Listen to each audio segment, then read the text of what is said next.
Alors, salutations, mesdames et messieurs. Bienvenue dans notre débrief. Nous allons donc aujourd'hui, comme à l'accoutumée, revoir dans les profondeurs que le verbe va permettre, bien sûr, que nous puissions atteindre. Le live qui a été donné par Zoulasan, c'était ce mercredi 4 septembre à 20 h pour le mercredi.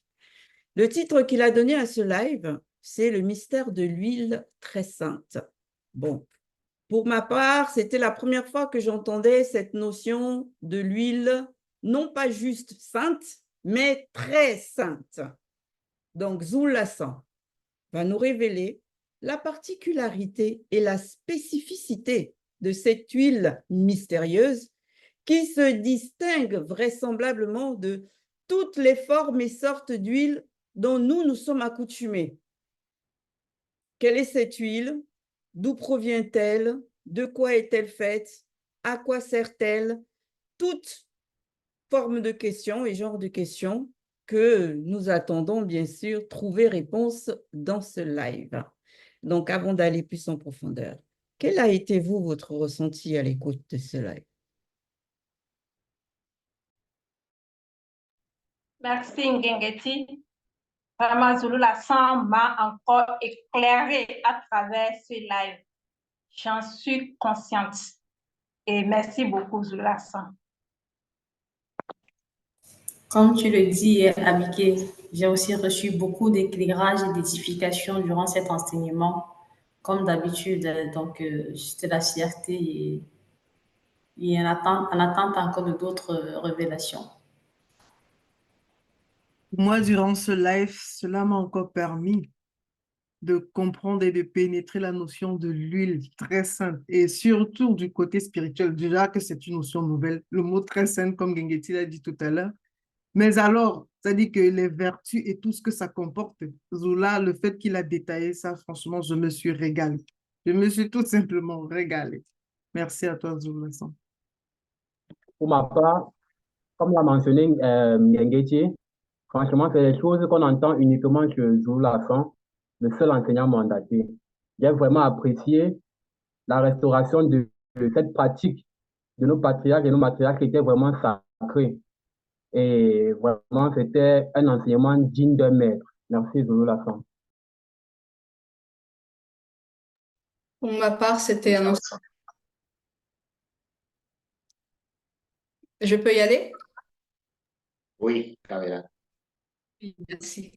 Pour ma part, c'était un enseignement vraiment très, très, très profond qui amène beaucoup, beaucoup de la réflexion par rapport à ce que la leçon nous a dévoilé encore cette fois-ci par rapport à cette huile très, très, très sainte.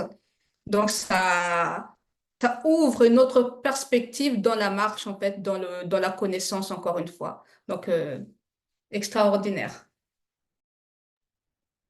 Oui, effectivement, c'est une haute initiation et ça motive encore, n'est-ce pas, dans la sanctification parce que c'est l'objectif, comme Zoro Lassan nous a démontré, n'est-ce pas, dans le live.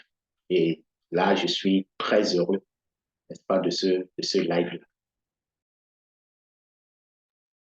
Moi aussi, j'étais vraiment très, très contente de ce live de Zulu Lassan qui nous a vraiment plongé dans la sanctification. Et j'ai trouvé que c'était un live très, très motivant, en fait.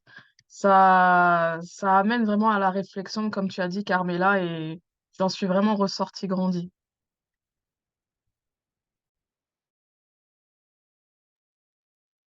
Moi, j'avais juste hâte de pénétrer plus en profondeur dans ces dires parce que justement, je voulais en savoir plus.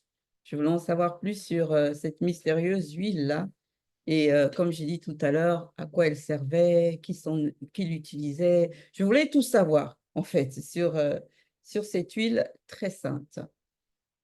Donc, nous allons de ce fait poursuivre et aller dans la phase 1. Je peux donner mon ressenti, s'il te plaît. Boum, boum, boum. Vas-y, donne ton ressenti. Merci. Et moi, j'ai été subjugué et j'ai encore compris que la spiritualité, ça ne rigole pas. Et il n'y a qu'un seul enseignant. Et en même temps, ça a suscité en moi la crainte, car ce n'est pas tout le monde qui est appelé à dire qu'il est mandaté. Merci. Ok, comme je le disais alors tantôt, nous allons passer à la phase 1. La phase 1 que Zul-Lassan a intitulée « L'huile très sainte ». Donc là, on va rentrer dans la nature de l'huile très sainte. Qu'avez-vous retenu de cette phase? Merci. Merci, Kegeti.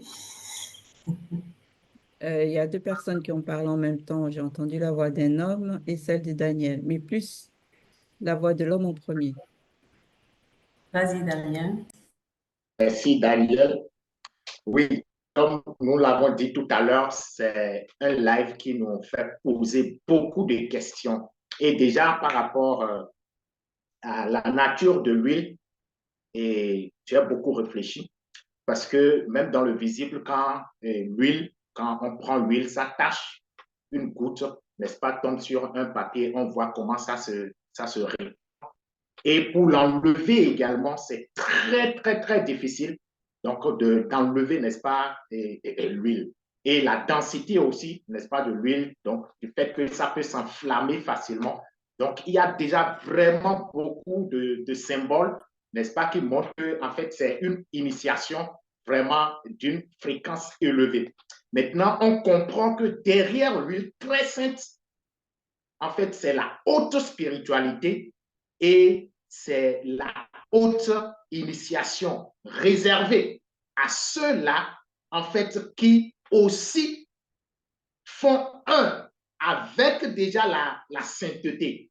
Parce qu'il est précisé, n'est-ce pas, que c'est en fait aux élus que l'huile très sainte devrait être fournie. Donc, ça veut dire que ceux-là ont déjà fait un avec la sainteté. Ils vibrent déjà, n'est-ce pas, dans la sainteté et maintenant, ils veulent avancer dans une autre initiation plus haute. Et on va comprendre que derrière, n'est-ce pas, cette huile sainte que Boussi va fournir, c'est une forme d'initiation spécifique. Je vais m'arrêter là d'abord et continuer après. Merci. Merci, Damien. Dans la continuité je vais être possible dans ta logique à toi, et parlant de l'expression de la sainteté. Il est certes vrai que dans notre réalité du visible, on est dans la condition de la chute et de la chute. Et on nous a toujours fait, et on entend toujours cette expression de personne n'est parfait et personne ne peut être parfait. Et avec l'éclairage que nous avons reçu déjà de Zoro Lassan, on comprend que cette expression, c'est de l'anti-vérité et continuer de la maintenir, c'est aller contre les préceptes et les recommandations que nous recevons. La sainteté a des étapes, tout comme la sanctification. Déjà, il a fait un live vraiment très, très détaillé par rapport au mystère de la sanctification. Une fois qu'on a reçu et accepté les enseignements, la vérité, parce que c'est ce que Zulu Lassan nous apporte, parce que lui-même, il est la vérité, on commence le processus de sanctification et on peut devenir saint. Donc ça, c'est possible. On ne devrait plus accepter l'expression en disant que maintenant, personne n'est parfait. On peut devenir parfait en fonction de notre marche dans la sanctification. Et on a même vu des patriarches. Quand, par exemple, Kinyé Kossi et Monmon se sont rencontrés dans le palais, on a vu le décret de sainteté qu'ils manifestaient. Le monde occulte n'a pas vu une faille en eux afin de pouvoir venir leur séduire ou quoi que ce soit. Et en cet instant, le lieu dans lequel ils se retrouvaient était un lieu saint. Donc, on doit et on peut devenir saint dans sa qualité du visible et parfait. Moi, dans cette première phase, j'aimerais m'arrêter un instant sur le terme élu. Nous voyons ici que c'est Boussi. En fait, c'est l'entité qui recommande à Boussi, Mouta Tedji, de donner l'huile, de fournir l'huile très sainte aux élus, afin que tous les soirs, l'empire soit allumé. Aujourd'hui, on a des pseudo-pasteurs, des pseudo-prophètes qui se lèvent, qui se tapent, qui se donnent des titres. Et on va les voir dans leur soi-disant église vendre de l'huile qu'ils appellent huile sainte à leurs fidèles qui ne réfléchissent pas. Et moi, tout de suite, ça m'a interpellé parce que déjà, il y a une différence. Ces pasteurs, ces soi-disant prophètes et pasteurs-là, quand ils vendent cette huile à leurs fidèles, déjà, ils ne connaissent même, ils ne cherchent même pas à savoir déjà le niveau spirituel de leurs fidèles. C'est-à-dire que quelqu'un va venir parce qu'il a vu sur une banderole, on a écrit messe de prière, prière pour avoir le mariage, le travail. On va dire l'huile d'onction. Il va courir dans l'église par intérêt personnel. C'est-à-dire qu'il ne vient même pas pour la sanctification, mais parce qu'il vient chercher un intérêt. Et là, il va débourser une somme d'argent, soit disant pour recevoir une huile d'onction, qu'on va lui dire soit de boire, soit de se oindre avec.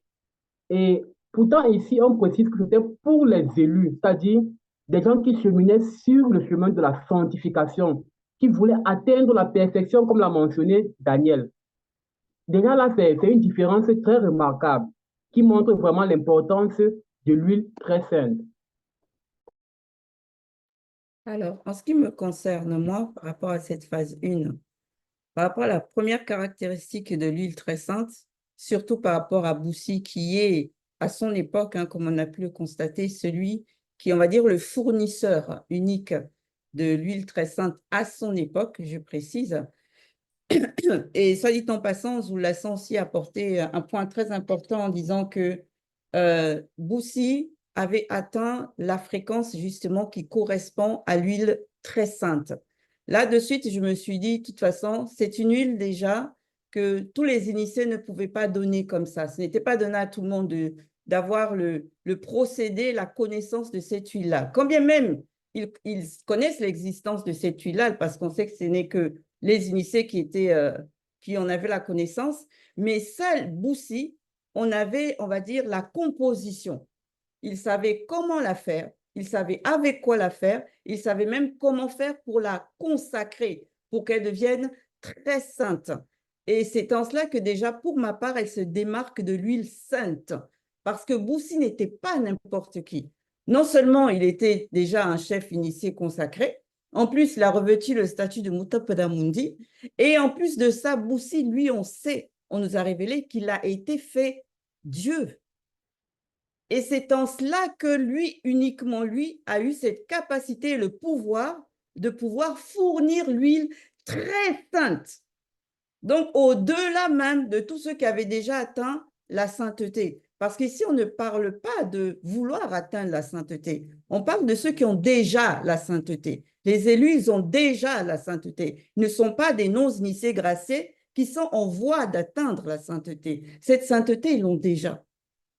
Donc ça, déjà, c'est un point important. Maintenant, ils doivent être initiés pour autre chose. Parce que c'est la deuxième chose que j'ai saisie. C'est qu'il y a le peuple élu, qu'on sait que c'est tous les Noirs, mais dans le peuple élu, il y a les élus du peuple élu. Donc, ça veut dire que c'est certaines personnes dans le peuple noir qui vont être mis à part pour accomplir des tâches particulières.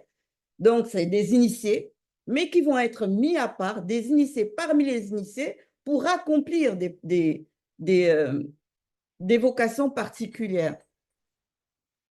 Justement, Guinguetti, c'est pour ça que la notion de ouin, quand on parle de ouin, c'est vraiment un élu. Et pour cela, on utilise généralement de l'huile.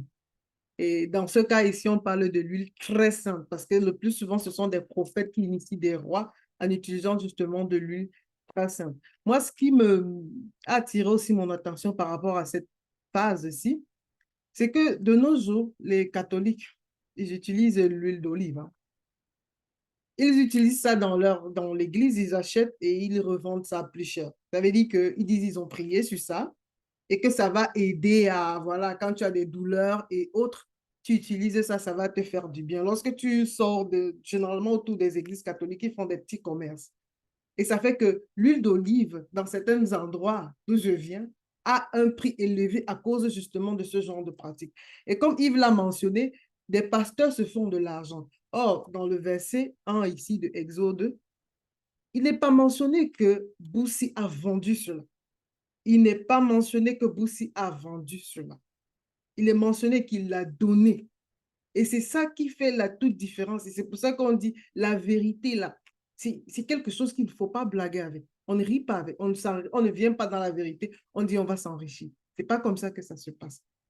Donc, c'est ce que je voulais ajouter. Merci, Oui. Laurie. Oui, effectivement, ici, on est dans la spiritualité. Et l'initiation, c'est très importante, ainsi que les gestes prophétiques. Et c'est pourquoi, justement, on ne doit pas rigoler avec les gestes prophétiques. Parce qu'aujourd'hui, beaucoup aiment tellement copier les choses, et tant même qu'ils ils copient mal. Tu as bien précisé, Loris, que ici, l'huile n'a pas été vendue aux élus. Et également, à aucun moment, ces élus ne se présentaient pour pouvoir chercher à acheter cette huile-là. Pourquoi? Parce que c'est un symbole. Et derrière ce symbole-là, il y a un esprit.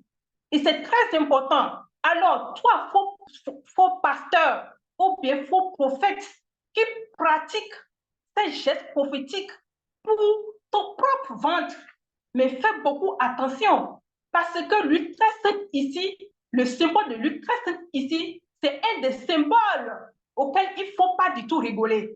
On va y arriver. Merci.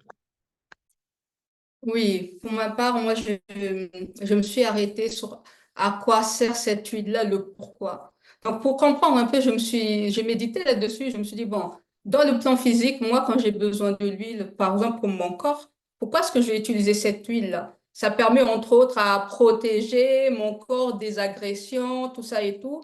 Et après, je suis partie encore plus loin quand je vais manger quelque chose. Par exemple, je fais de la salade. Je vais, comment on appelle ça? Je vais mettre les ingrédients, tout ça. Je vais rajouter l'huile avec les assaisonnements. Cette huile-là, avec le vinaigre, ça va permettre de lier. Donc, du coup, je me suis dit, OK, donc du coup, je suis arrivée à la conclusion, en fait, c'est que cette huile-là, c'est quand même quelque chose qui va marquer une appartenance. Ça va marquer quelque chose un lien entre ces élus-là et le verbe. Et en même temps, je me suis dit, bon, c'est quand même, voilà, le fait que c'est une protection que l'OBA, par la manifestation de sa grâce, va permettre que ça soit transmis aux élus, en fait, afin que dans le processus de l'avancement, dans leur marche, ils ont cette protection-là du verbe. Et donc, moi, je suis arrivée à cette conclusion-là que non, en fait, cette huile-là, c'est vraiment un lien, ça nous montre notre appartenance au verbe. Oui, ce que moi j'ai retenu dans cette première phase, c'est le fait que lorsque Moutatedi s'adresse à Boussi, Boussi n'a pas fait la publicité comme on le voit dans les fausses églises, là, où on fait la publicité par rapport aux huiles. Et on voit que ces, euh, ces adhérents-là, ces membres de ces églises-là, viennent avec l'intention d'acheter ces huiles-là. Mais ici, on dit que cette huile était destinée aux élus. Ce n'est pas les élus qui ont manifesté au préalable le désir d'avoir cette huile très sainte. Donc, on voit que cette huile est destinée d'abord à ceux qui sont connus, à ceux qui sont choisis, et cela pour une mission bien précise. Donc, ce n'est pas de la fantaisie, ce n'est pas un instrument avec lequel on va utiliser comme un fétiche pour peut-être avoir une pseudo-guérison ou quoi que ce soit. Merci.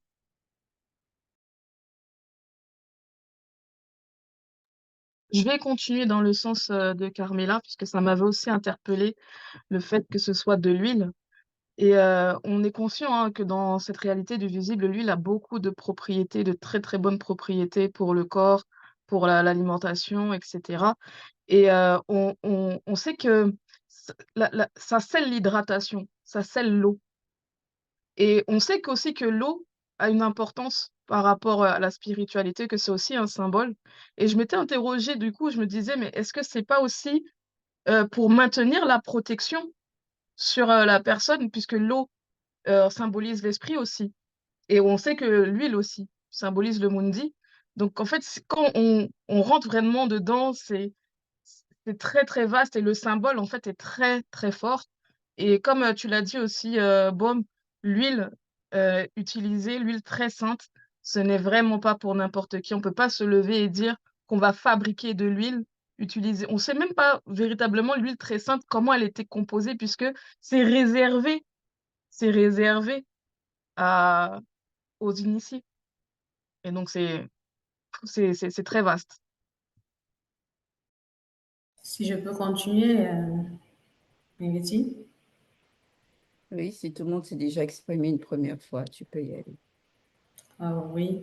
Donc, de là, on a vu que l'huile très, très sainte, là, ça représentait l'esprit du verbe de Louba. Et en plus de ça, comme vous l'avez mentionné tout à l'heure, dans le peuple, on pouvait rencontrer il y a des élus, des consacrés et aussi des initiés. Et tous, ce sont des guides du peuple. Mais sauf que chacun a sa mission et chacun a son rôle à jouer. Maintenant, au moment de leur intronisation, on va dire ça comme ça, au moment où ils reçoivent cette huile-là, parce qu'ils le reçoivent dans le sens physique, on voit bien que c'est l'huile physique, mais on sait que derrière, ce sont des gestes prophétiques. Par exemple, lorsqu'on consacrait, un exemple de consacré qu'on a vu, c'était par exemple des rois, et comme des élus, on a vu Wonen et ses enfants qui étaient les prêtres. Maintenant, on a vu que le verbe aussi peut se manifester en tant que l'huile peut aussi une représentation dans le sens du mundi, en fonction de la tâche qui te sera attribuée. Et on a vu que lorsqu'on pouvait consacrer quelqu'un roi, ça symbolisait la protection, il devait le couronnement. Et aussi là, j'ai compris que lorsque le verbe te mandate par rapport à quelque chose, il te donne aussi les armes qui vont avec. Il sait pertinemment que les épreuves auxquelles seront soumis ou bien un chef, ici un chef ou un consacré, sera totalement différent de celle qu'un non-initié gracié va subir. Et on le voit même dans cette réalité du bis, lorsque tu as la tête, il y a beaucoup de choses qui fusent. Là. Et pour ça, le verbe permet que tu puisses avoir la protection nécessaire par rapport à ton rôle à jouer, tant que tu y demeures sur le chemin, bien sûr. D'accord. Ce que j'apporterais, moi, de plus par rapport à la nature de l'huile très sainte et dans son utilisation, c'est que déjà, on nous précise, Zoulasson révèle qu'on l'utilise pour beaucoup de choses, dans plusieurs rites initiatiques, en ce qui concerne les initiés. Il nous dit que ça permet d'initier, de consacrer et d'introniser, par exemple, le roi. Et dans le cadre du roi, c'est plus qu'une protection que cette huile-là confère au roi. Parce que le roi, déjà, de base, il est initié. Et donc, forcément, il a automatiquement la protection du verbe. Tous les initiés ont d'office, on va dire ça comme ça, la protection du verbe. Mais quand il reçoit l'huile très sainte, ça le oint. Ça lui donne l'onction royale, c'est-à-dire la capacité, le pouvoir, la puissance, la force de pouvoir gouverner on va dire, son peuple et régner en toute puissance dans son territoire. Mais pas que ça, parce que de l'autre côté, ça lui confère aussi la capacité de combattre, de protéger aussi le peuple en tant que roi contre les attaques du monde occulte. C'est en cela que c'est important que ce soit le roi qui reçoit, qui soit consacré par cette huile très sainte-là, et non pas tous les initiés de tout le royaume, on va dire ça comme ça. Que ce soit véritablement lui, parce qu'on sait que si on attaque la tête, on déstabilise tout le reste du corps. Donc, particulièrement, cette huile très sainte-là, c'est pour ça qu'on voit les divers Mutopelamundi vont toujours l'utiliser pour consacrer les futurs rois, dans les exemples, bien sûr, que Zoula nous donne. Et c'est vraiment important de ne pas faire l'amalgame, quoi. Ce n'est pas parce que quelqu'un est initié qu'il va forcément avoir un mandat particulier par rapport à l'œuvre, par rapport au peuple dans le visible. Donc, ce n'est que ceux qui ont réellement, on va dire, un rôle prépondérant à mener dans l'œuvre. Ce sont ceux-là que l'on envoie le Mutopela Mundi oindre. Parce que ce n'est pas n'importe qui oint non plus. Oui, Merci, merci. Nyangechi. OK, pour continuer, et comme tu viens de le dire, ce n'est pas n'importe qui va introniser le roi. Et là, on voit que ici, avant qu'un roi ne soit intronisé, il faut d'abord la présence d'un prêtre et aussi de Mutopela Mundi, donc le prophète majeur. Et pour moi, le prêtre ici va représenter la loi. Donc, ça veut dire quoi? Pour un roi initié, il doit toujours marcher selon les lois et les principes du verbe. Et c'est en ce moment qu'il pourra véritablement consolider sa royauté. Et dans le cas contraire, mais cette onction royale pourra à tout moment être retirée. Donc, c'est vraiment très important. Oui, c'est un grand prêtre en plus. Hein. C'est un grand prêtre. Ce n'est pas n'importe quel prêtre. C'est très important à préciser. Et cette onction royale, bien sûr, peut être retirée pour passer d'un roi à un autre. Merci, Abike.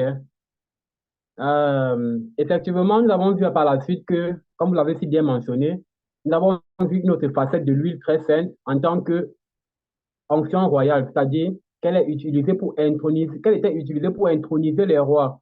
Et moi, ça m'a fait un peu penser à l'état actuel de l'Afrique et de comprendre les choses. L'Afrique noire, bien sûr. Parce que, comme nous avons dit Zulu Lasson, toute chose a une origine.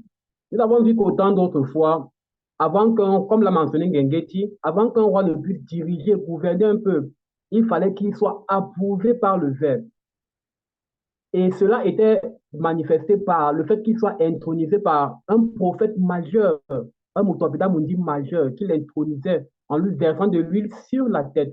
Mais aujourd'hui, avec la démocratie apportée par les Blancs et les Sangs mêlés corrompus, je précise bien corrompus, parce qu'il y a des Blancs et des Sangs mêlés qui sont soumis au Verbe, la preuve, il y en a parmi nous, qui ont apporté ce qu'on appelle la démocratie, et dans lequel on dit le président est voté par le peuple. Et nous voyons les dégâts que cela a apporté en Afrique, parce que ce n'est pas dans la spiritualité africaine que ça se passe comme ça. L'Afrique connaît les rois qui sont intronisés par le Verbe, et non cette histoire de président où quelqu'un monte au pouvoir, va diriger non pas pour le peuple, mais pour lui et sa famille. Il y aura de la corruption, du vol, des meurtres, parce qu'il n'y a pas le Verbe dans ça. Il n'y a pas le Verbe dans ça. C'est ce qu'on comprend déjà dans cette première phase, à travers l'huile en tant que fonction royale. Oui, Zulu Lasson nous a aussi fait voir que l'huile peut être utilisée pour consacrer celui qui est appelé au ministère. Et on voit aujourd'hui, avec les pseudo-pasteurs, les pseudo-prophètes, certains pensent que c'est le fait de passer par une école biblique, une école théologique, d'autres même qui sortent de nulle part, s'autoproclament pasteurs, s'autoproclament prophètes. Donc on comprend ici qu'avec la spiritualité, ce n'est pas le cas. Pour être appelé au ministère, pour être appelé à être prophète, pasteur, je peux dire quoi, il y a beaucoup de ministères. Ce n'est pas n'importe qui. Il faut déjà être choisi et maintenant subir une initiation afin d'être consacré par la suite pour pouvoir mener à bien la mission qui nous a été confiée. Donc, ceux aujourd'hui qui se targuent être des prophètes, par cela, ils doivent comprendre que ils sont à côté de la plaque. Ils ne sont mandatés par personne. Et c'est pourquoi on peut voir leur ministère tomber ou faire du n'importe quoi. Oui, par rapport à ce que tu, oui, par rapport à ce que tu dis, c'est vrai que là, ici, on nous montre aussi que, comme tu as dit, hein, c'est pas, il faut un ministère, il faut être mandaté pour pouvoir apporter cette clarté-là aux personnes, parce que nous savons que ceux-là qui sont mandatés, forcément, ça va être des exemples, ceux qui vont suivre et tout, ils vont voir à travers la conscience de leurs yeux et tout que non, cette personne-là, il va manifester, on va dire, un comportement qui est contraire au verbe, forcément ça ne va pas apporter le fruit que ça doit amener, en fait. Et si on nous montre encore que l'importance de ceux qui sont choisis, mandatés par le Verbe, leur comportement doit être irréprochable. Parce que ceux-là, ils vont être garants de ce que le peuple va accomplir dans leur marche. Et ça nous montre, comme tu as dit, c'est que ce n'est pas n'importe qui. C'est pas n'importe qui, il faut que ça soit validé par le Verbe. Et le Verbe, c'est, comme nous savons, hein, tout ce que chacun manifeste derrière les quatre murs, le verbe c'est cela, mais nous on ne sait pas. Donc du coup, là, ça nous montre encore l'importance d'être mandaté par le verbe. Oui, effectivement. Un point aussi sur lequel j'ai rebondi, c'est quand à un moment donné, dans le premier verset d'Exode, il dit, Zulu Lasson, bon, c'est dans les Écritures bien sûr, il dit, non, c'est plutôt dans le verset 2, que cette huile-là sert, on va dire, à illuminer les lampes pour que ces lampes-là deviennent, dans le visible, des signes pour les entités du grand ordre des choses. Là, j'ai tiqué. Je me suis dit aussi tout de suite, je dis, comment ça, des signes? Pourquoi? On sait pourtant que les entités du grand ordre des choses ne sont pas limitées. Donc, elles n'ont besoin d'aucun signe pour savoir ce qui se passe, on va dire ça, dans le visible, pour connaître l'état des choses dans le visible ou l'état de conscience de chacun dans le visible, que ce soit les blancs, du côté des initiés, des non-initiés ou des blancs ou des sans-mêlés. Elles n'ont pas forcément besoin de ces signes-là. Donc, du coup, j'ai médité à un moment, je me suis dit, bon, ça m'a ramené au débrief que nous avons fait par rapport à la mesure à grains. La mesure à grains dans laquelle étaient renfermées toutes les iniquités. Et c'est vrai qu'au cours de ces débriefs-là, je m'étais déjà interrogée savoir comment ils ont fait pour pouvoir justement mesurer ou collecter toutes ces iniquités-là. Avec quoi, en fait, précisément, ils ont pu quantifier la quantité de l'iniquité qui débordait, qui était devenue trop dans un territoire.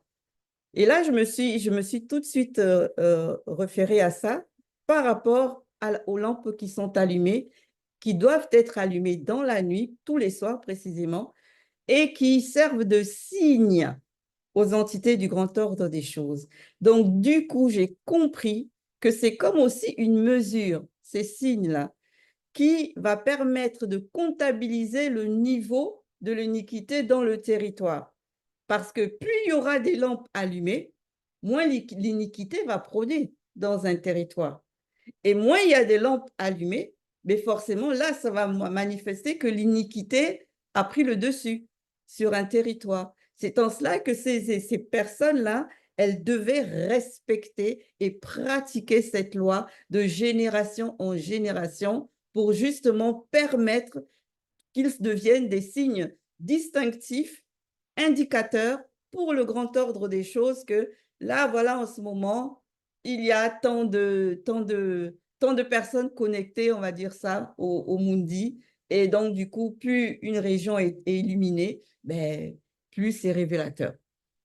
C'est comme ça que j'ai perçu cette notion de signe indicateur pour le grand ordre des choses là, par rapport aux lampes qui doivent être allumées dans la nuit. Si je peux, tu avais pris la parole, Damien. Vas-y, alors après, je vais parler. D'accord. Merci. Et j'avais perçu la facette de l'improvisation des rois. Je voudrais revenir là-dessus par rapport à l'huile sainte. J'avais perçu ça comme c'est-à-dire la manifestation de l'amour du verbe de Loba. Parce qu'au départ, au niveau de Boussi, quand la loi a été donnée, en fait, c'était pour les élus, ce n'était pas par rapport directement au roi. Et on sait aussi dans quelles conditions le peuple a obtenu, n'est-ce pas, d'avoir un roi. Mais malgré toutes ces conditions-là, malgré tout ce qui s'est passé, la connexion, le spirituel garde toujours la connexion avec même ce que le peuple va demander. Et pour cela, maintenant, vous avez besoin d'un roi, on va vous accompagner, on ne va pas vous abandonner, c'est-à-dire, on va établir cette connexion que nous avons établie avec vos ancêtres qui n'avaient pas nécessairement besoin de roi pour avancer dans leur marche. On va établir donc c'est de cette manière que j'ai vu par rapport à l'onction royale une manifestation de l'amour du verbe de Loba. Effectivement, Damien, pour revenir sur ce que tu dis. Loris, excuse-moi, normalement, c'est à Daniel. Ah, ok, désolée. Merci, Ngengeti. Toujours, vu que la loi a été donnée à Boussi de génération en génération concernant le mystère sur l'huile très sainte. Et quand on a vu Tondo, lorsque Tondo devait aussi faire la passation à son fils, on a vu qu'il a bien respecté la norme. Il a fait appel à un prêtre et un Mutopela Moudi, comme son patriarche Boussi avait laissé.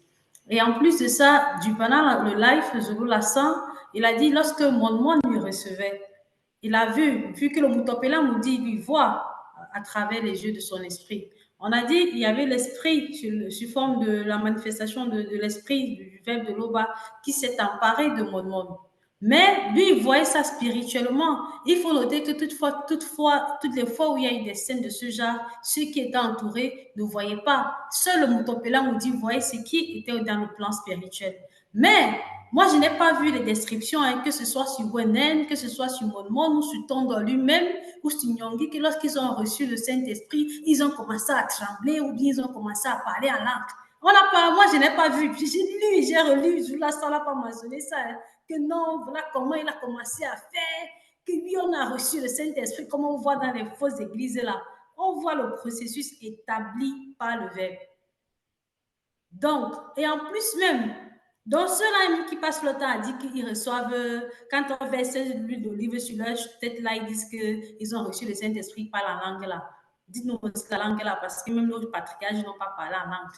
La langue originelle, même que le roi l'ancien, ils n'ont pas parlé cette langue là pour dire que vous parlez dans la langue de la chute. Ce n'est pas ça.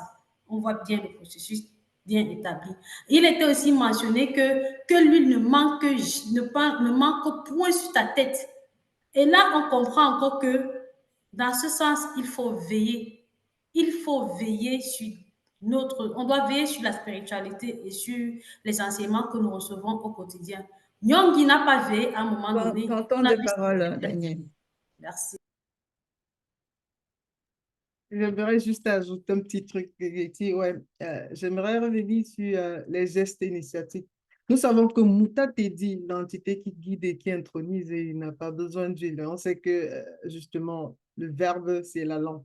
Ça veut dire qu'il utilise le verbe justement pour introniser le prophète ou bien l'élu, pour pouvoir guider le peuple. Maintenant, par rapport au geste prophétique, le fait que la lampe, c'est-à-dire le fait que l'huile très sainte est utilisée, pour moi, c'est quelque chose de vraiment...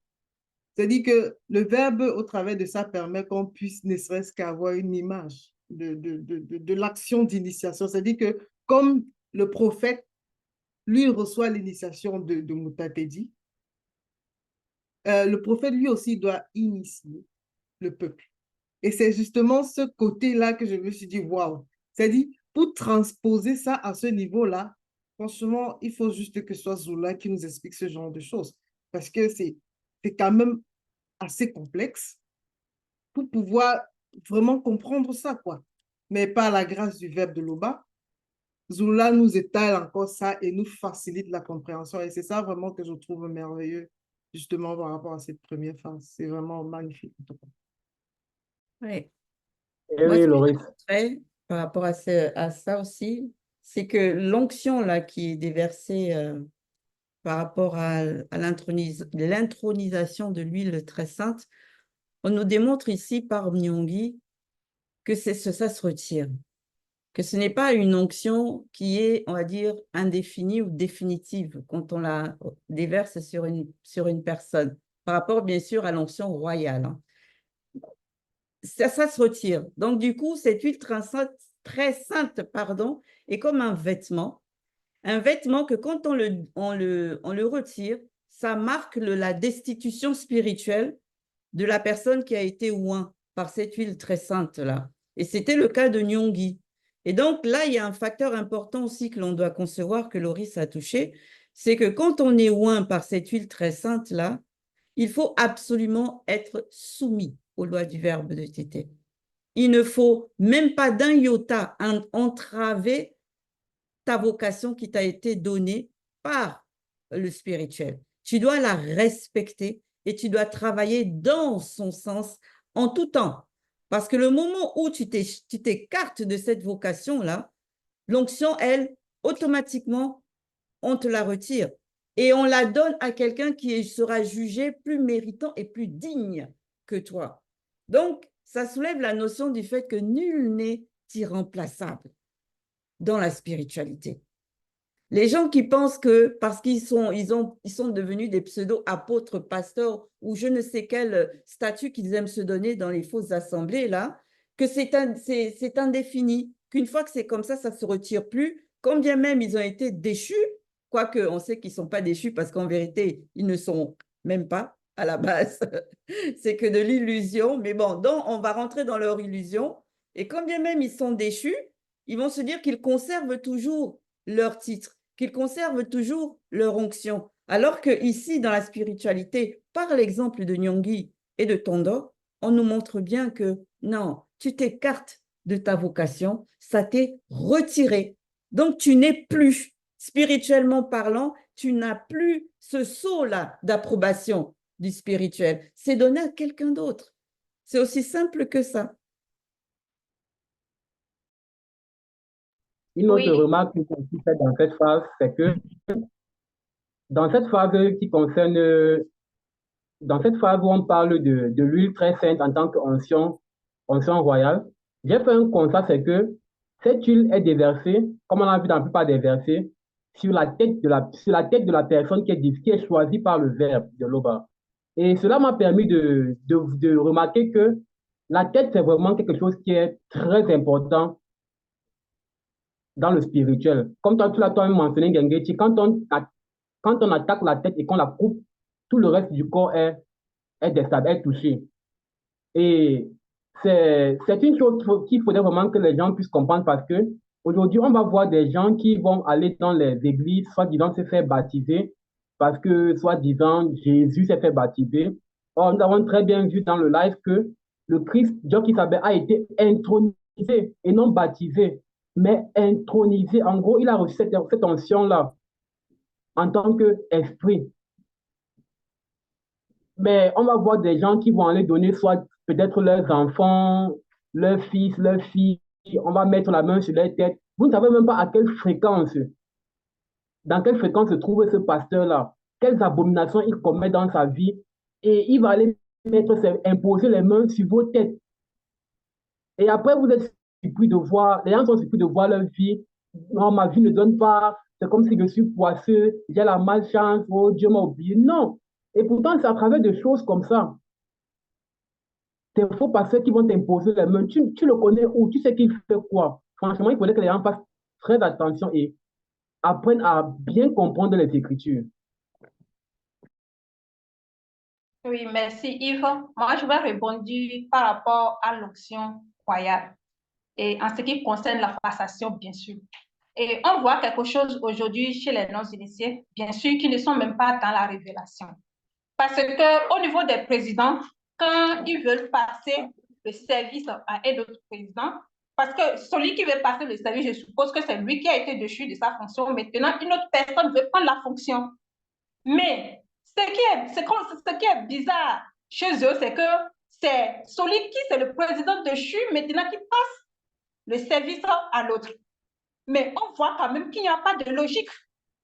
Parce que qu'est-ce qu'il est en train de vouloir transmettre à celui-là? Et on voit pleinement cela dans la continuité des esprits qui se manifestent dans le palais. Parce que les mêmes personnes qui viennent, ils vont œuvrer d'une manière, mais quand d'autres aussi également vont venir, ils continuent dans des bêtises pareilles, ce qui n'est pas vraiment logique. Merci, Oui.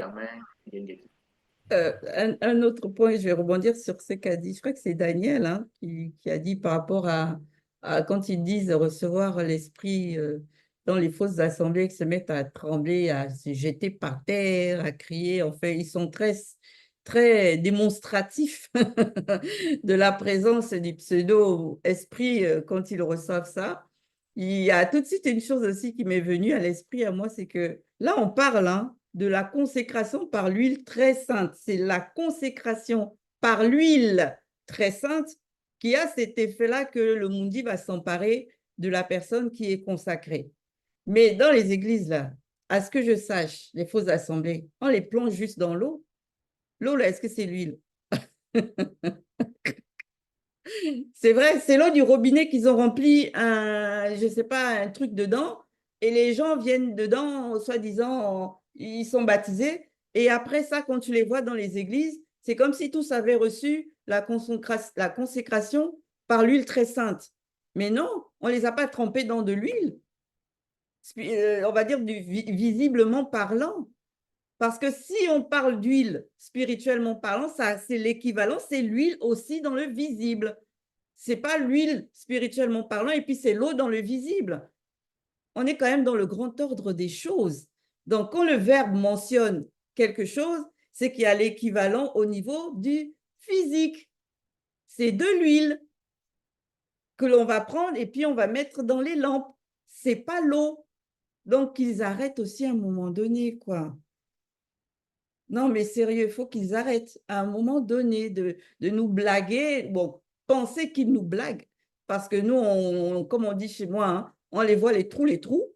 Donc, sincèrement, à un moment donné, il faut qu'ils arrêtent. On les plonge dans l'eau, pas dans de l'huile. Donc, leurs histoires de l'esprit qu'ils ont là, à un moment donné, comme on dit, il faut qu'ils arrêtent. Je peux. Madame Ngengeti. Mhm. Oui, allez-y rapidement. Ok, je voudrais revenir sur l'improvisation de Djoki Sabet. Donc, parce que le Zulu Lassan, il a mentionné ça, que Djoki Sabet lui-même, il est passé par cette improvisation, n'est-ce pas, de Will Sabet. Et là, ça pose, n'est-ce pas, la question, quand Djoki Sabet, il se manifeste, on sait que derrière tout ce qui s'est passé avec les élus, avec les rois, on sait que derrière, c'est Djoki Sabet. Et déjà, son nom même, ça signifie, n'est-ce pas cela, ça signifie l'onction. Et je me suis posé la question, hein, je me dis, est-ce que cela justifie le fait qu'après Djoki Sabet, on n'a plus entendu parler en tant que tel, n'est-ce pas, de l'huile très sainte, ainsi de suite. On sait que les paroles de Djoki Sabet sont déjà, n'est-ce pas, cette huile-là qui va improviser même ses apôtres. Et on sait aussi que même avant qu'il ne quitte le visible, il a soufflé, n'est-ce pas, ses apôtres, il leur a donné le Saint-Esprit.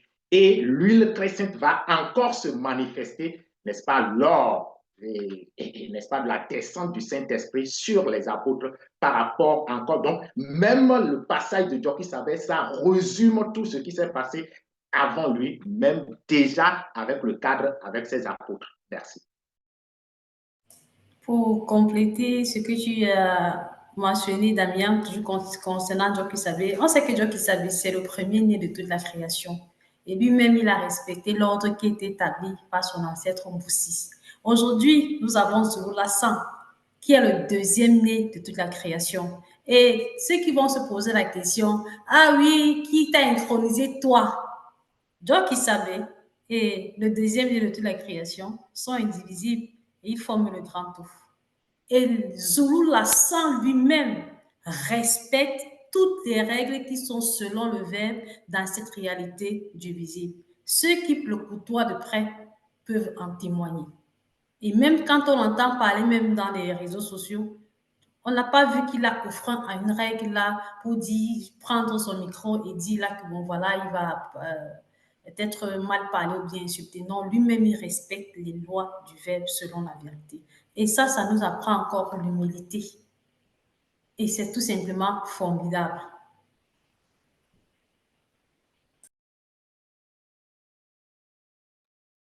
Oui, qui souhaite rajouter rapidement sur cette phase 1 là? Oui, ce que je pourrais ajouter, c'est vraiment le rôle de Moutatedi par rapport à l'huile très sainte, par rapport à tous les versets que Zulu Lassan a pu donner à travers cette phase. On voit que Moutatedi, en fait, c'est lui qui était vraiment derrière euh, pour donner, on va dire, l'instruction au Muto Pedamundi, au grand prêtre, pour l'utilisation de l'huile très sainte. Donc, il y a vraiment un processus, il y a vraiment un protocole par rapport à l'huile très sainte qui échappe vraiment à ceux qui ne sont pas dans la véritable spiritualité. Et donc, il y a vraiment un respect profond par rapport à ce rituel. Et c'est pas vraiment n'importe qui peut se lever et dire que je vais utiliser de l'huile pour faire de la consécration. Non, non, c'est l'approbation du grand ordre des choses qu'il y a derrière. Donc, c'est un geste vraiment important. C'est pas à prendre à la légère. Même quand on lit tout ce qu'on a tous les versets qui ont été donnés, on voit que ce sont des personnages En importants temps de qui... parole, Oui, Bekekedi. je m'arrête là. OK. Donc, si vous n'avez plus rien à ajouter par rapport à la phase 1, nous allons poursuivre dans la phase 2. La phase 2 qui va justement rentrer plus en profondeur quant à on va dire, l'utilisation ou du moins la signification d'avoir les lampes qui sont allumées une fois que l'on a reçu cette huile très sainte-là. La phase 2, Zoulasson l'a intitulée « Que tous les soirs, les lampes soient allumées ». Qu'avez-vous retenu de cette phase? Oui, merci Ngegeti. Oui, effectivement, c'est le but même, la raison pour laquelle l'huile très sainte a été fournie aux élus. C'est justement pour qu'ils puissent vraiment garder les lampes allumées. Et tous les soirs ici, moi, j'ai fait une analogie en ce qui me concerne ou bien nous concerne que les soirs, souvent, c'est le moment quand même où on est beaucoup plus se concentrer sur soi-même après diverses activités dans la journée. Et en ce moment, l'initiation pouvait également vite se passer. Et on a vu cela avec les matriarches qui se réunissaient également toutes les soirs et tous les soirs pour pouvoir véritablement recevoir l'initiation des autres matriarches, des entités également. Et aussi les soirs, je vois que c'est aussi un moment où la famille est unie pour pouvoir partager quand même le repas fraternel. Et tous ces moments-là, mais justement, ça s'observe également par le monde occulte. Les partisans également du monde occulte passent le temps pour pouvoir faire quelque chose du genre. Et là, on voit alors le combat terrible qui pouvait se manifester tous les soirs. Oui, pour ma part, ça a ouvert ma conscience, cette partie-là, parce que c'est vrai que j'avais cette tendance-là à baisser un peu la garde, on va dire, quand c'est la nuit. Parce que quand on est la journée, on voit tout ce qui se passe autour de nous. On pense que moi, personnellement, je pensais que c'est à ce moment-là où les attaques peuvent être intenses. J'avais pas prêté garde réellement que le soir, c'est là où ça va s'intensifier. Moi, je voyais ça comme un moment de repos. Et avec cette phase-là, ça me permet de veiller, en fait. C'est-à-dire qu'en plus, le soir, c'est spécial parce que c'est au moment où, comme Jules Lasson nous avait déjà appris, c'est au moment où on s'affaiblit. Mais à un moment donné, on va aller dormir aussi. Et moi, ça m'a rappelé une situation où, par rapport à même une personne que je connais, de membre de ma famille, qui est partie en fait dormir et ne s'est pas réveillée. Et ça m'a permis de prendre conscience que non. En fait, avant d'aller dormir, il faut vraiment veiller pour qu'on soit en accord avec le verbe. Certes, cette personne-là n'était pas dans le verbe, mais néanmoins, ça m'a permis de prendre conscience de l'importance de veiller. C'est-à-dire qu'avant d'aller dormir, de prier, de nous assurer que nous sommes dans cette marche-là en accord avec le verbe. Et ça m'a permis de vraiment percevoir les choses autrement quand c'est la nuit maintenant et non pas baisser ma garde en fait. Oui, Merci. moi je m'étais toujours par rapport arrêtée sur la phrase qui est dite dans la Bible classique d'ailleurs, qu'on dit la nuit est avancée, le jour est proche, dépouillons-nous donc des œuvres des ténèbres et revêtons les armes de lumière. Quand il a fait mention du soir, même dès la phase 1, quand j'ai vu tous les soirs là, tout de suite ça m'a ramené à l'enseignement sur ce verset-là des Bibles classiques et que l'on retrouve aussi dans Bible. Le soir, effectivement, on sait que c'est au moment où tout se passe. Tout, absolument tout se manifeste le soir. Même au cours de la création on va dire, du visible, même du monde, on va dire ça au commencement avec un grand C, tout s'est d'abord fait dans la nuit, dans le soir. Et c'est dans le jour que l'on voit la réalisation cachée qui devient manifeste dans le visible. Donc ici, j'ai compris pourquoi il y avait cette mise en garde, parce que c'est une mise en garde qui a été donnée à Mouta Tedi au travers de Boussi pour qu'il transmette ça à tous les élus de génération en génération. En gros, il ne faut pas que l'on dorme le soir. Le dormir, là, c'est baisser sa garde. Le dormir, là, c'est de ne pas veiller. C'est-à-dire rentrer, se laisser distraire, par exemple. Parce que beaucoup, la nuit, une fois qu'ils sont chez eux, ils vont se mettre devant la télé, ils vont commencer à regarder des films, à manger du popcorn, à parler de tout et de rien. Et quand ils vont se coucher, la fatigue, on va dire, s'empare d'eux. Et là, ils vont juste rentrer dans le sommeil comme ça, avec l'état là dans lequel, en fin de journée. Alors que quand on nous enseigne dans la sanctification, dans la marche vers justement l'unification de nos trois êtres, on nous dit de prendre garde à ce moment-là en particulier. C'est l'une des premières choses que l'on enseigne quand on rentre dans la marche vers la sanctification. C'est que le soir, il ne faut pas qu'on dorme. Parce que autant, on va dire, le verbe est en activité le soir, mais autant le monde occulte aussi ne dort pas. Parce qu'on sait que ce sont les plus grands imitateurs et copieurs qui puissent exister. Donc, c'est aussi dans la nuit qu'ils vont être extrêmement vifs, extrêmement aguerris, guettant justement toutes ces personnes-là qui ne veillent pas. C'est en cela que pour les initiés, il fallait absolument qu'ils mettent en pratique cette, on va dire, cette alliance-là, cette loi qui devait devenir comme un quotidien, comme une habitude pour les initiés, de faire en sorte que le soir, leur lampe soit éclairée, soit allumée. Effectivement, Ngengeti, comme je le disais, on a dit la lampe est allumée parce qu'il y a déjà de l'huile là. Et l'huile représente l'esprit du verbe de Louba. Nous devons savoir que toutes les personnes qui ont reçu la manifestation de la grâce et ont accepté que Louba est l'unique et véritable créateur, en eux ont déjà cet esprit de Louba sous forme de Mundi. Et c'est vrai que chacun là a sa fréquence en fonction de sa marche. Donc, comme tu l'as mentionné, comme ça a été mentionné durant le live le soir, on a vu dans les lives précédents comment Djongele a été attaqué pendant le soir, le moment où il a dormi, comment il a reçu la visite de Mingu Mamadiba. Et on a vu tout cela où cela a conduit parce que lui, il n'a pas veillé. Pendant ce soir-là, il n'a pas veillé.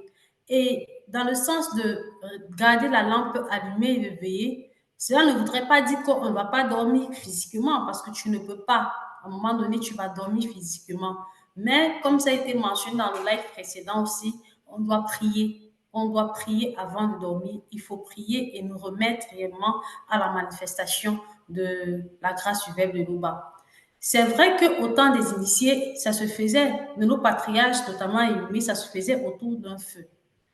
Et aujourd'hui, c'est qu'avec le développement et l'avancée, on n'arrive plus à se revenir aujourd'hui, même dans les villages à Wassé, parce que quelque chose a remplacé ce feu-là, c'est le téléphone, l'écran, et on utilise mal dans certains cas. Mais nous, aujourd'hui, on a aussi cette grâce-là que parmi surtout les fragments du continent de Wassé où nous trouvons, on a Internet, on peut mettre en enseignement, on a toujours la possibilité de nous ressourcer. Et c'est en cela que Zulu Lassan nous maintient aussi dans la même initiation. On reçoit les enseignements tous les jours, peu importe le moment où nous nous trouvons, que ce soit le soir, mais on reçoit afin que cette alliance soit établie.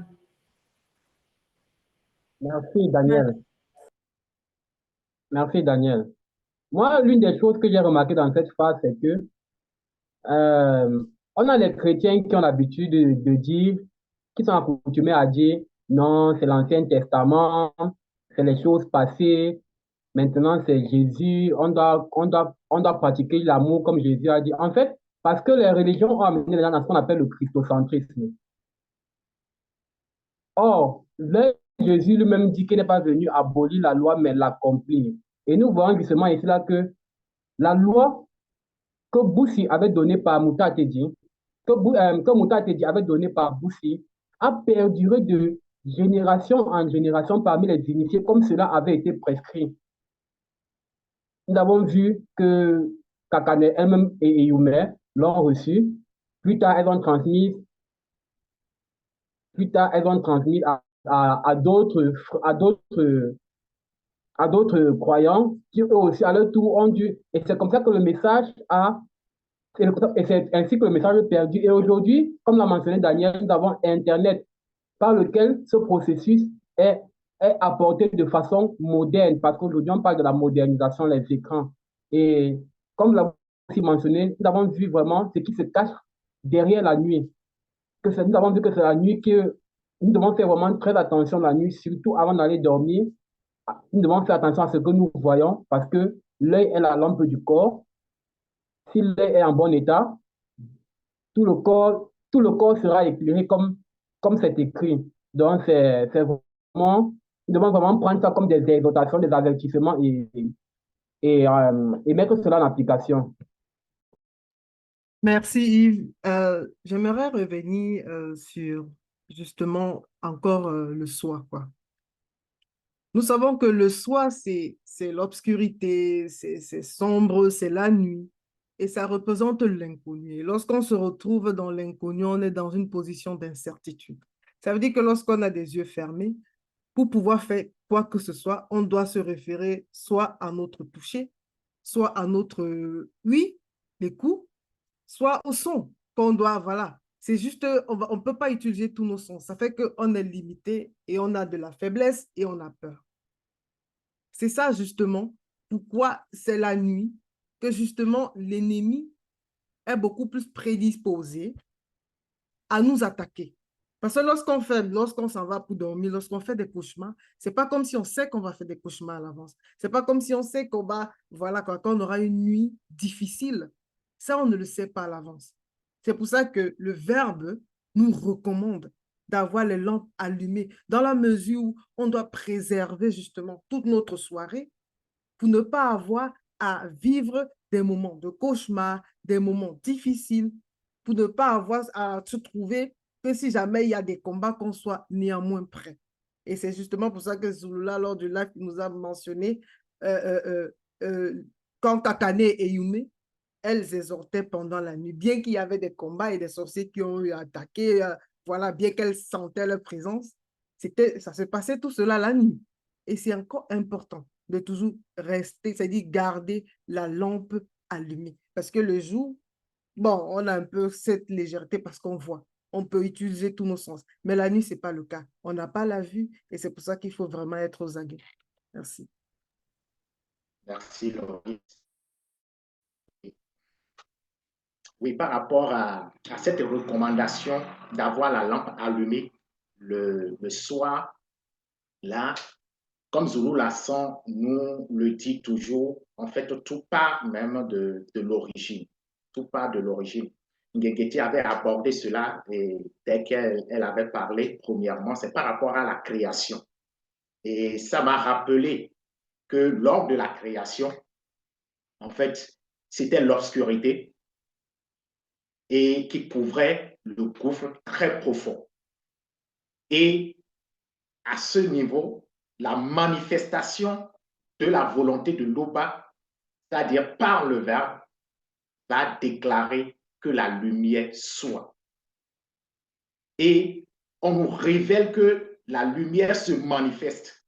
Et quand on continue, on dévoile que cette lumière, en réalité, c'est le chemin pour les êtres inférieurs, pour ceux-là qui vont revenir à la source. Donc déjà, même au commencement, tout est déjà établi, même avant que le monde occulte ne vienne intervenir, pour que déjà le soir, il faut être aux aguets, il faut veiller. Donc déjà même, dès le commencement, on nous montre que la lampe doit être toujours allumée le soir. Merci. Oui, moi j'aimerais compléter puisque cette phase-là m'a fait penser un peu à ce qui se passe maintenant dans le visible. On a souvent tendance, par exemple, le soir à mettre aux enfants des veilleuses, à leur mettre de la lumière la nuit, des lumières assez faibles. Et en fait, souvent, on se rend pas compte que c'est une sorte de réconfort qu'on essaie de rapporter la nuit, mais sans garder le véritable côté spirituel du pourquoi, en fait, on ressent le besoin d'avoir la lampe allumée le soir. Et justement, même le nom qu'ils ont donné à cet objet, c'est la veilleuse. C'est quand même, c'est quand même fort. Alors que s'ils avaient la connaissance de la véritable spiritualité, le soir, l'état d'esprit, l'état de conscience serait différent. Ils se reposeraient pas juste sur cet objet, sur la lumière qui émane de l'objet, mais ils se focaliseraient plutôt sur l'intérieur, donc le fait de garder en soi déjà la lampe allumée, de garder cette lumière. Et donc vraiment, c'est fort en fait de voir comment tout est toujours transposé, tout ce qui est spirituel est transposé d'une manière ou d'une autre, même chez les non-initiés, se rendent pas compte pourquoi ils font certaines choses. Oui, Oui, Zulu Lassan, vas-y. oui, merci Carmela. Il disait que Zulu Lassan ici nous a éclairé encore sur le décor qui a été établi par Mutatedi comme une tradition, donc à savoir allumer les lampes chaque soir. Et il nous a fait comprendre aussi que la plupart des gens aujourd'hui, ou quand on était petit, allumaient les feux, racontaient les histoires. Et je suis sûr que si on leur pose ou alors on leur posait la question pourquoi est-ce qu'ils le faisaient, pourquoi est-ce qu'ils allumaient le feu, ils n'allaient pas pouvoir répondre. Pourtant, c'est un rituel spirituel qui avait été de nos initiés. Et on va voir que les non-initiés, avec le temps, ont copié, ont fait parce qu'ils voyaient faire sans toutefois comprendre l'essence même spirituelle qui était dans cette façon de faire. Et pour nous aujourd'hui, comme Ngengeti l'a dit, on n'a plus besoin forcément de mettre les lampes physiques, vu que nous-mêmes nous représentons ces lampes-là. Et on a besoin de lire Kalatambale, d'écouter les enseignements, de méditer, pour que en nous puisse être toujours allumée cette flamme-là, pour qu'on soit toujours allumé, pour que on puisse parer, comme Zula l'a dit, parer aux attaques du monde occulte, résister aux tentations, résister aux différentes épreuves que le monde occulte peut mettre au-devant de nous pour nous déstabiliser. Oui, pour continuer aussi, ce qui m'a interpellée là-dedans, c'est que Loris avait fait mention un peu tout à l'heure par rapport à ça, par rapport à Yume Katane. À travers cette partie-là, je comprends en fait l'importance de transmettre les choses fidèlement. Parce qu'elles ont été initiées, tout ça, mais elles ont reproduit plus tard quand elles ont bien été nourries, elles ont bien porté ce vêtement, comme Gengeti disait tout à l'heure. Maintenant, elles ont la capacité de transmettre ce qu'elles ont reçu à ces femmes, jeunes femmes qui étaient avec elles, quoi. Ça m'a permis de voir par rapport à même nous en tant que parents, c'est-à-dire que nous, quand on va transmettre les choses, l'importance de transmettre les choses fidèlement, parce que ça nous arrive hein, des fois de dire à nos enfants, faites comme ceci, faites comme cela, mais au final, nous-mêmes, on n'applique pas ça tel que le verbe nous dit de faire réellement. Et ça, à travers cette partie-là, ça m'a permis vraiment de capter que non. L'important, c'est que quand tu reçois une initiation, la manière comment on va te donner cette initiation, la nourriture, tu dois la transmettre en fait fidèlement à comment on te l'a donné sans rajouter tes propres idées là-dedans. Oui. Un point aussi que j'ai pu pénétrer dans cette phase 2 là, c'est à un moment donné, quand justement Zolassan nous fait entrer plus en profondeur dans le pourquoi le soir, il fait une mention de Muto et Moto qui se sont cachés après justement avoir constaté leur état. Donc en gros, c'est un état de faiblesse par rapport à la chute. Et tout de suite, là, j'ai compris en fait que la notion d'avoir l'huile pour illuminer la lampe et de devoir garder la lampe constamment allumée, elle prend sa source, en fait, elle est la résultante de la faute de Moto et de Muto. Parce qu'avant ça, on ne parle pas on ne fait pas mention d'huile très sainte et de garder la lampe allumée. C'est une notion qui vient après la chute. Après la chute, justement, pour que cela soit transmis de génération en génération. C'est devenu même une loi par la suite. Mais c'est à l'instant où Moto est rentré dans sa faiblesse après la désobéissance que là, il nous a fait prendre conscience du pourquoi maintenant il fallait garder la lampe allumée. Pourquoi c'était nécessaire qu'il fallait que ce soit à ce moment précis-là que la lampe devait être allumée. Et cette lampe allumée-là, il a fait le rapprochement dans le visible avec le grand feu comme étant une protection. Effectivement, quand on dort dehors, bon, pour ceux qui ont déjà dormi dehors dans la forêt, on fait toujours un feu de camp. Et le feu de camp, là, a pour objectif de repousser on va dire les bêtes féroces ou les bêtes nuisibles et dangereuses. Et donc, c'est toujours dans un moment où on se retrouve on va dire, dans une dimension que l'on ne maîtrise pas, une dimension que l'on ne domine pas, comme c'était le cas pour Moto et Muto. Quand ils sont rentrés dans cette obscurité-là, ils ne dominaient pas cette dimension-là. Et donc, de ce fait, il fallait que la lampe soit allumée. Et nous, dans le visible, c'est la même chose. Quand on allume le grand feu, c'est parce qu'on veut repousser les bêtes féroces. Derrière ces bêtes féroces-là, spirituellement parlant, ce sont les démons. Ce sont les attaques des démons. Donc, c'est à partir de la chute qu'il a été nécessaire que l'on transmette cette pratique d'avoir l'huile, c'est-à-dire d'être soumis au verbe pour avoir le mundi, et ensuite de pouvoir éclairer, que notre lampe soit tout le temps allumée en guise de protection contre les attaques des démons, spirituellement parlant, bien sûr. Oui, merci. Merci. Quelque chose rapidement. Oui, lors de cette phase, j'ai aussi compris que si on est bien disposé durant la nuit dans notre méditation, vraiment, c'est aussi le moment où notre aura peut dominer, peut avoir beaucoup plus d'impact par rapport à notre entourage, par rapport aux démons qui tapissent. Et cela m'a aussi ramené au geste par rapport à Jock Isabelle et Essimo. Parce que c'est durant le soir aussi que Essimo, il a pu capter cette fréquence de la lumière de Jock Isabelle. Je vous laisse continuer. Justement, nous allons poursuivre à la phase 3. On ne va pas aller plus en profondeur dans la phase 2 parce que le temps nous est imparti. Donc, nous allons rentrer directement dans la phase 3 que Zoula a intitulée les lampes. Phase 3, bien sûr, qui a déjà été introduite par Baume tout à l'heure. Qui souhaite poursuivre donc dans cette phase 3?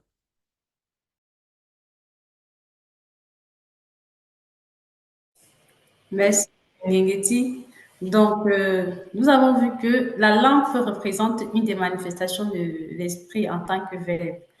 Tout comme nous avons vu précédemment que le verbe peut se manifester sous forme aussi d'inspiration. Donc, cette lampe qui symbolise l'éclairage, le feu, doit demeurer allumée afin de ne pas se laisser absorber et dominer par le monde occulte. Et pour cela, c'est la mise en pratique, comme on l'a si bien dit précédemment, c'est de renoncer à toute forme. Quand on parle de la mise en pratique des lois et des préceptes du verbe de l'Oba, c'est renoncer à toute forme de mensonge, dire la vérité en toutes circonstances. Vraiment, ne pas méditer sur son prochain. Ne pas faire le commérage. Ce sont des pratiques. C'est ça la sanctification. Parce que parfois, quand on parle à certaines personnes, ils pensent qu'il y a un grand derrière. Non, mais c'est ça, effectivement, aller sur le chemin, cheminer avec les lois et les préceptes du verbe de l'Oba. Oui, Merci, merci. Daniel. Vas-y. Merci, Abike. Effectivement, comme tu l'as si bien mentionné, Daniel, nous avons vu qu'ici, la lampe représente le verbe en tant qu'esprit. Et ensuite, nous avons vu qu'en fait, ce verbe-là aussi peut se manifester sur plusieurs facettes. Et ce que nous devons vraiment retenir, c'est que nous devons vraiment vivre nous devons vivre vraiment nous devons cheminer dans la sanctification, c'est-à-dire être soumis et vraiment mettre en application les lois, les préceptes et les ordonnances du verbe, parce que c'est le verbe qui est vraiment important. C'est le verbe qui nous sauve, qui nous sauvera, c'est le verbe qui nous sanctifie, c'est le verbe qui est le chemin. Oui, merci. Yves, lors de cette phase, je me suis aussi arrêtée sur le fait que la conscience est la lampe que le verbe de l'Oba donne aux initiés. Et là, ça m'a beaucoup interpellée, j'ai beaucoup médité par rapport à cela. J'ai dit, waouh! Parce que justement, les initiés, ce sont ceux-là qui ont combattu le bon combat par rapport à la foi, ceux-là qui ont lutté contre les natures charnelles et le côté spirituel a véritablement pris le dessus. Et quand ils vont maintenant avoir cette conscience selon le verbe, justement, ça va les aider beaucoup dans le combat. Et en ce qui nous concerne, nous qui sommes encore en initiation, cela me fait vraiment appel à ce que nous puissions véritablement nous concentrer sur notre sanctification afin que nos consciences soient véritablement purifiées par le verbe de l'Oba. C'est très, très important et cette révélation que Zoulou Lassan nous a apportée à ce niveau. Merci. Effectivement, Abike, je continue dans la même lancée que toi. Pour moi, la lampe, j'ai juste compris que c'est la première conscience. c'est-à-dire la conscience selon le verbe, la soumission, c'est-à-dire que tous ceux qui respectent les lois et les recommandations. Et maintenant, pas de lampe, ça veut dire, c'est la deuxième conscience, la conscience de la personne livrée à elle-même, celle qui dit non au verbe, celle qui veut marcher à sa guise selon ses émotions et tout. Et on est conscient, c'est-à-dire que chacun, lorsqu'il fait quelque chose de mal, le sait. Et aujourd'hui, le fait que nous avons reçu le live, justement par rapport à ce thème-là, cela s'en met encore à lumière le fait d'avoir la lampe et en plus allumée, c'est-à-dire la soumission totale. C'est possible. C'est ce qu'on nous demande pour atteindre notre but. Merci. Oui, comme Abigail avait fait mention, c'est vrai que là, ça m'a amené aussi à la vigilance. À la vigilance parce qu'on nous montre que l'importance en fait d'être soumis au verbe de l'Oba, parce que lors des combats, si notre esprit n'est pas éclairé, n'est pas alimenté par le verbe, on va forcément manifester des choses qui vont aller contre la loi. Et là, ça nous permet de comprendre que cette soumission-là, quand nous sommes attaqués, c'est la loi, les enseignements que Zouloulasan nous apporte qui va pouvoir nous aider à travers la conscience de notre esprit à soutenir les autres consciences. Ça, moi, personnellement, je l'avais vu dans différents combats et tout. C'est que si on n'a pas on va dire, on n'est pas dans la bonne fréquence, lors des combats, on est en train de tâtonner, on est en train de paniquer. Donc, l'importance ici, ça nous montre l'importance qu'il faut être vraiment soumis au verbe afin de marcher droit dans notre marche dans la sanctification. Merci, Carmela. Oui, l'objectif, comme Zouloulasan l'a dit, c'est de devenir aussi des lampes qui seront toujours allumées pour briller. Et celui qui fournit l'huile, en cette époque, c'est Zouloulasan. Mais quand la lampe, elle s'allume, elle brille, en fait, on est capté seulement par la lumière. Et pour les lampes qu'on utilisait dans les villages et autres, on ne voit plus le bocal qui contient l'huile. Et ça, c'est un danger. Donc, il faut être réellement conscient, n'est-ce pas, de l'huile et ne pas s'arrêter, n'est-ce pas, sur la lampe qui sera en train de briller. Donc, c'est vraiment important et merci. Moi, le point que je souhaite aussi apporter la précision dessus, c'est que c'est vrai que la lampe, elle symbolise la conscience que le verbe donne à celui qui, on va dire, qui marche selon ses lois. Mais il est aussi dit que c'est en fonction du niveau spirituel de chacun. Et ça explique pourquoi, quand plusieurs personnes vont accepter le verbe, il y a les différences dans la marche, les différences dans la mise en pratique des lois et les différences dans l'avancement spirituel. Parce que quand on entend comme ça que ça donne la conscience, normalement, quand quelqu'un a réellement la conscience qui lui est donnée par le verbe, il avance selon le verbe. Il n'y a pas une loi qui ne met pas en pratique. Il est soumis complètement et donc forcément sa lampe ne peut qu'être allumée parce qu'il a l'huile. Mais quand on voit des personnes qui disent avoir accepté le verbe, qui disent vouloir marcher selon les lois du verbe, mais qui entre-temps sont toujours en train de combattre dans leur avancement spirituel, c'est parce que là justement ça illustre bien le point que Zoula a mis en lumière en disant que cette conscience-là est donnée en fonction du niveau spirituel de chacun. Et ça, c'est aussi important d'apporter cette précision-là, pour ne pas que la plupart des gens vont se dire « Ah, ils ont accepté le verbe, mais pourquoi alors ils continuent encore à commettre des fautes ?» Quand on parle, bien sûr, des non-initiés graciés. Mais le non-initié gracié, son niveau de conscience ou l'état de sa conscience n'est pas la même que celui qui est initié. Hein. Donc, ça joue aussi beaucoup le niveau spirituel de chacun. Si je Le peux. mot... Je ne suis pas encore intervenue. Oui, le mot d'ordre de cette phase-là, vraiment, c'est de veiller. Hein. C'est d'être vraiment de s'attacher aux lois et aux préceptes du verbe. Ne pas se borner seulement à écouter, mais vraiment, c'est la mise en pratique à 100%. C'est ça qui ouvre vraiment l'état de conscience. C'est ce qui permet vraiment de briller, et de pouvoir aussi illuminer les autres, puisqu'on l'a souvent dit aussi, on l'a souvent répété dans les lives, que le comportement, il est important. Et donc, son comportement notre comportement doit être en adéquation par rapport aux lois et aux préceptes qu'on reçoit. Et c'est comme ça qu'on peut éclairer les autres. Et donc, c'est vraiment un grand enseignement sur la sanctification qu'on a reçu dans ce live. Et personnellement, ça a remis en perspective encore le but en fait qu'on a à atteindre lorsqu'on écoute les vidéos de Zulu Lassan. Pourquoi on les écoute? C'est pas juste parce que ça fait du bien, mais en fait, on a un travail intérieur véritable à faire pour pouvoir atteindre la sanctification. Bon, Je- tu t'es exprimé déjà? Ok.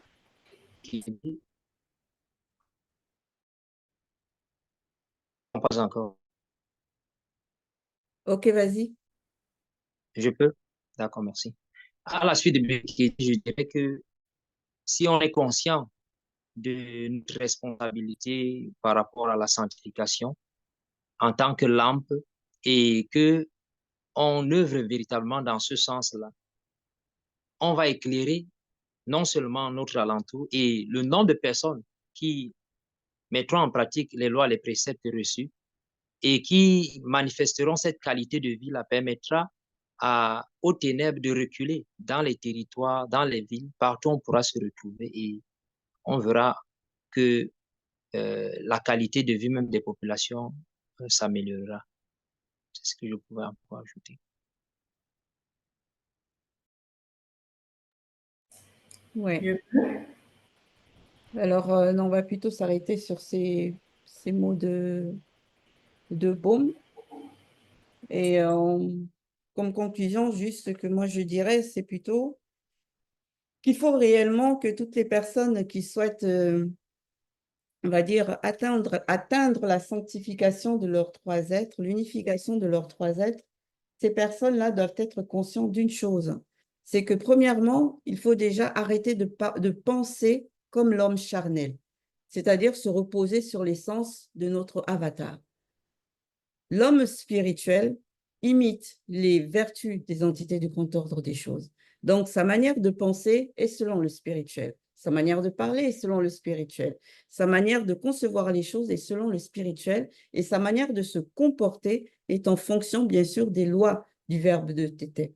Donc, tout ça, c'est des choses qu'il ne faut absolument pas négliger. Et pour arriver à imiter les vertus des entités du grand ordre des choses, ça ne peut que passer par la mise en pratique des lois du verbe de Tété et pas par autre chose. Parce qu'on a vu ici, là, que certes, à une époque, on faisait cette onction, on donnait l'onction par l'huile très sainte, mais à partir de Jokisabe, comme a fait mention Damien, on ne fait plus cette onction visible de déverser l'huile sur une personne, parce que tout se passe maintenant au niveau de l'esprit, à travers Jokisabe. L'esprit qui la porte, la parole, là, elle est tout en même temps. Donc, quand tu acceptes la parole, non seulement elle te purifie avec la facette d'eau, elle t'intronise avec la facette d'huile très sainte et elle te donne, on va dire, elle te consacre. Mais ça, ce n'est plus, on va dire, des gestes que visiblement, du moins à notre époque des derniers temps de la fin, on voit. Tout se passe par l'acceptation du verbe et la mise en pratique de toutes les lois du verbe. C'est comme ça qu'au fur et à mesure, on arrive à atteindre chaque étape et à avancer au fur et à mesure jusqu'à, on va dire, l'obtention de notre corps glorieux une fois que l'on va quitter le visible. Et ça, il faut prendre conscience de ça. Mais pour ça, il faut réellement être à fond dans le verbe, dans la mise en pratique. C'est pas on a un pied dedans et puis un pied dehors.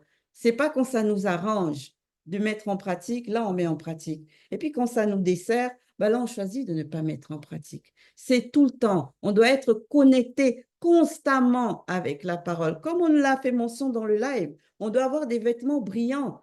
Et avoir son vêtement brillant, c'est que tu es connecté constamment. Il n'y a pas un moment où tu es déconnecté du verbe, de la parole. Pas un seul instant.